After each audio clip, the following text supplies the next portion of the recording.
শ্রীভূমিতে একদম তোরণ করেছে মুখ্যমন্ত্রীকে দিয়ে। আরে যেখানে দুর্গা ঠাকুর, দুর্গা মায়ের প্রতিমা দেখতে পাই, সেখানে দুর্গা মূর্তি থাকবে তো?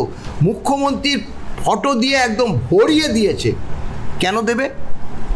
তারা মুখ্যমন্ত্রীকে বাজি রেখে তারা রোজগার করছে, আর মুখ্যমন্ত্রী সন্তুষ্ট হচ্ছে।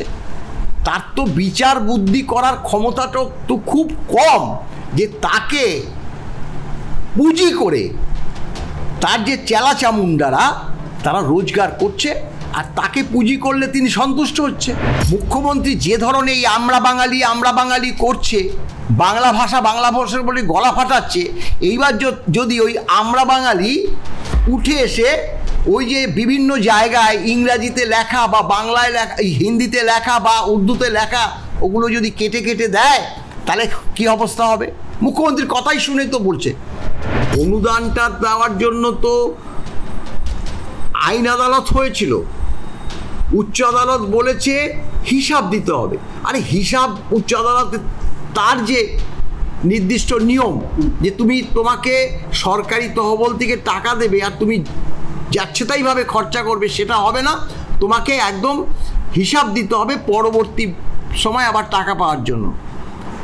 হ্যাঁ, ইউটিলাইজেশন সার্টিফিকেট। তা ইউটিলাইজেশন সার্টিফিকেট তো এই তৃণমূল সরকারই তৈরি করে দেবে। ওই টাকায় তো মানে যথেচ্ছভাবে ব্যবহার হবে। তাহলে এই টাকাগুলো কাদের? এ তো করের টাকা, যা ইচ্ছে তাই করছে। 10,000 টাকা দিয়ে শুরু হয়েছিল, 10-এর পরে 25, 25-এর পরে একদম চলে গেল 50, 50-এর পরে 60, 60-এর পরে 75, 85, 110। সেনা নামিয়ে মুখ্যমন্ত্রীকে তাড়িয়ে দেবে? এটা যে বলে তার বিচারবোধ কতটা?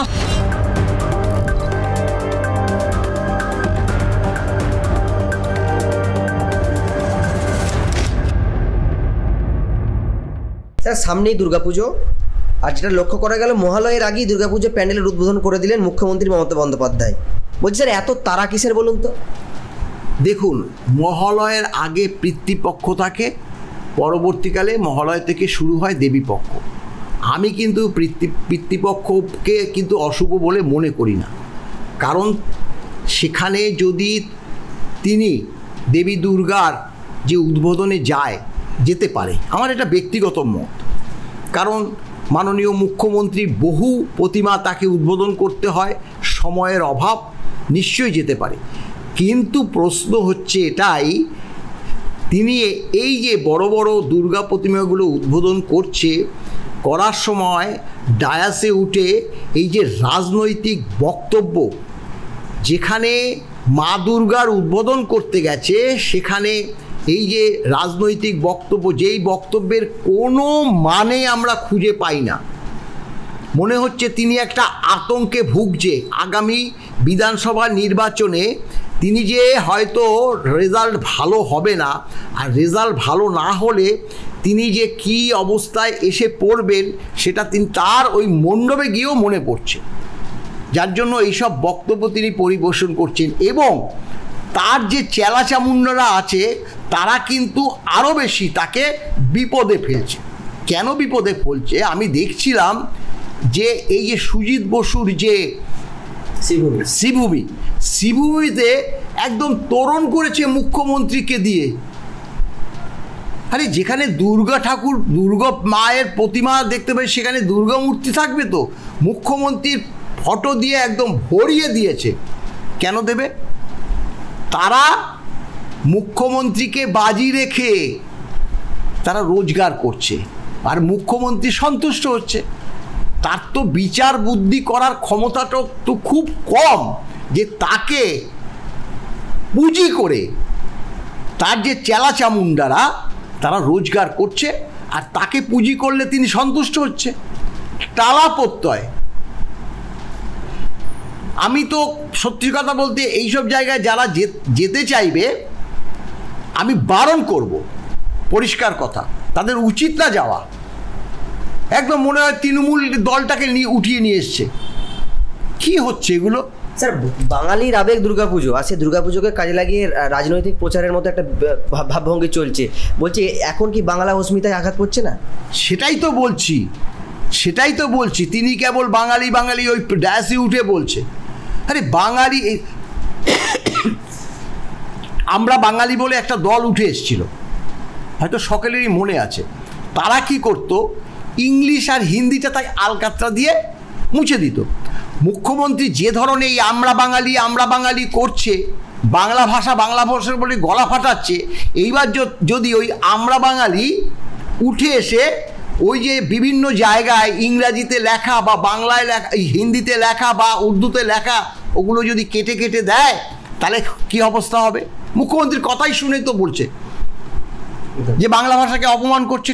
না বাবা, বাংলা ভাষাটাকেই আমরা রাখবো, হিন্দি, ইংরাজি বা উর্দু সব কেটে দেবো আলকাতরা দিয়ে। ভালো হবে সেটা কি একটা আমাদের যে রাজ্য, সেই রাজ্যে এটাকে সুখকর হবে? একসময় দেখেছিলাম যে এটা ঠিক না তো, আমরা বাঙালি হয়ে তার এখানে তো বিভিন্ন ভাষা থাকে। আমরা যখন ভিন রাজ্যে যাই, আমরা তো ভিন রাজ্যের যে ভাষা না বুঝতে পারি, হিন্দিটা বুঝতে পারি, ইংরাজিটা বুঝতে পারি, বাংলায় সেখানে যদি লেখা না থাকে, তাহলে সেগুলো যদি না থাকে, তাদের যে লোকাল ভাষা, সেই ভাষায় যদি থাকে, তাহলে আমাদের তো খুবই অসুবিধা হবে। এটা তো সাধারণ জিনিস। কেন এগুলোকে টেনে নিয়ে আসছে মুখ্যমন্ত্রী? ভাবছে যে এগুলো করলেই তিনি ভোটে একদম জিতে যাবে। কি বলবো, বলার কিছু নেই। স্যার, নন্দকুমারের বিধায়ক সুকুমার দে বলেছেন মমতা ব্যানার্জির ছবি মণ্ডপে মণ্ডপে লাগাতে হবে। এ কোন পশ্চিমবঙ্গ? মা দুর্গার প্যান্ডেলে মমতার ছবি? এই যে একটু আগেই বললাম, একটু আগে সুজিত বসু তো লাগিয়ে দিয়েছে অলরেডি, টালা প্রত্যয় তাই। দু একটা, আমরা তো সবসময় তো টিভির মধ্যে মুখ বুঝে থাকতে পারি না। এবার আস্তে আস্তে দেখব সব জায়গায় মুখ্যমন্ত্রী, এটা তো মুখ্যমন্ত্রী নিজেই চায়। ওই যে বললাম, তাদের চেলা চামুন্ডা মুখ্যমন্ত্রীকে সন্তুষ্ট করে রোজগার করে। স্যার, অনুদান পেলেই ছবি রাখতে হবে, মানে অনুদান পেলেই কি মানে ছবি রাখতে হবে?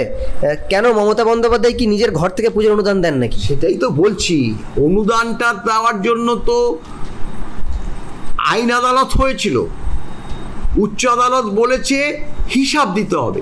আরে হিসাব উচ্চ আদালতে তার যে নির্দিষ্ট নিয়ম, যে তোমাকে সরকারি তহবিল থেকে টাকা দেবে আর তুমি যাচ্ছে তাইভাবে খরচা করবে, সেটা হবে না।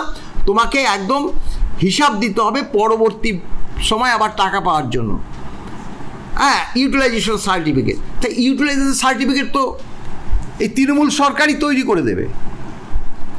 ওই টাকায় তো মানে যথেচ্ছভাবে ব্যবহার হবে।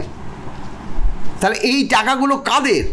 এ তো করের টাকা, যা ইচ্ছে তাই করছে। 10,000 টাকা দিয়ে শুরু হয়েছিল, 10-এর পরে 25, 25-এর পরে একদম চলে গেল 50, 50-এর পরে 60, 60-এর পরে 75, 85, 110।